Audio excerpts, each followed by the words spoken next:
We all know what Godzilla is, right? If not, here's a quick rundown. Essentially, imagine a big radioactive lizard monster that fires a destructive beam of energy to terrorize the Japanese. At its core, this is what we know him for. But what if I were to tell you there is more to this story? These big monsters, or as the Japanese call them, kaiju, are typically used as story pieces of entertainment as this big bad enemy to fell. And this is not untrue, but what if I were to tell you there was underlying message to why we use them at all? What I mean is, the reason we create these monsters is fear. These great indescribable and incomprehensible fears. We use these monsters to represent the immenseness of these fears through their size and stature. And because these indescribable fears are, well, indescribable, we use mediums to show them, one of which being literature and the monsters within the pages. Following World War I, the veteran J.R.R. Tolkien published the book The Hobbit, and following World War II, published the famous trilogy The Lord of the Rings, which went on to become extremely influential to the fantasy genre. Were these timeless coincidence, or is there something more to it? In the text, we find these allusions with the battles and the soldiers that fought in the trenches of these wars, with the descriptions of battles he shows in his text. Then I ask, what does this make of the monsters that he shows in his books, if at all? Tolkien is no stranger to these big monsters I've said before. They have these great barbaric demons named Balrogs, and these massive dragons like Smaug. What I believe is that these monsters were the sort of fear that the soldiers felt facing vast and insurmountable armies of the opposition. And as these fears grow, so do the monsters along with them. From fears of war with dragons to the fears of nuclear weaponry and Godzilla. Godzilla, under all the effects in film, is no typical monster story.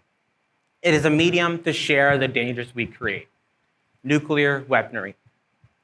As a bit of a history lesson, Japan during World War II attacked Pearl Harbor, in which the US responded by using their newly developed weaponry, the nuclear bomb, on the Japanese. The power these bombs held was shown to the world by devastating the cities of Hiroshima and Nagasaki, and created a fear and unease through the Japanese unseen before.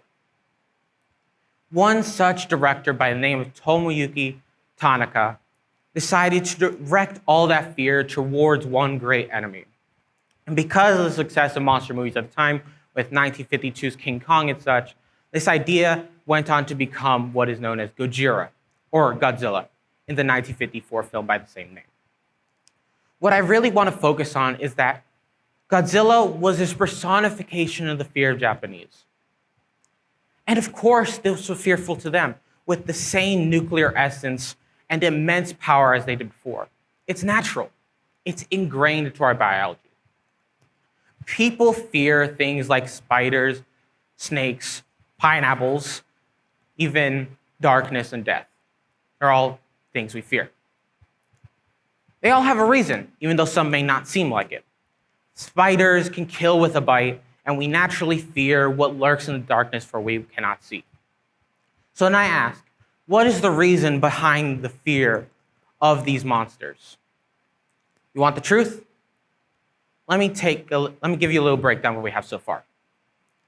War and the fears of war spill throughout literature. Nuclear weaponry creates these massive moving monsters in film. We created these through technology and our battles that in turn turned into fear and then in turn turned into these creatures as we see them. We fuel these monsters through our knowledge and creation. We feed them into creation. We are the monsters. Now, it's not to say to ruin your favorite monster, film, or book but for understanding. And understanding that we continually represent these fears, not speak them. What I mean is, we need to talk. Talk about the great fear and unique fear we all hold of ourselves. We fear and continually ignore the dangers we create and how easily manipulated they can be at the whim of one of our own.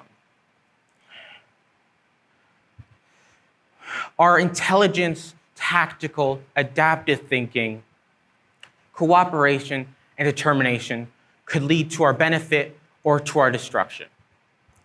Embrace humanity or fall to monsters. Every single person has a choice, an ethical and personal one. Do you follow humanity and bring peace to the world, or fall to be monsters as many have before, destroying their own king? If you know what is right, the best choice is obvious. Do not become the monster they fear. Thank you.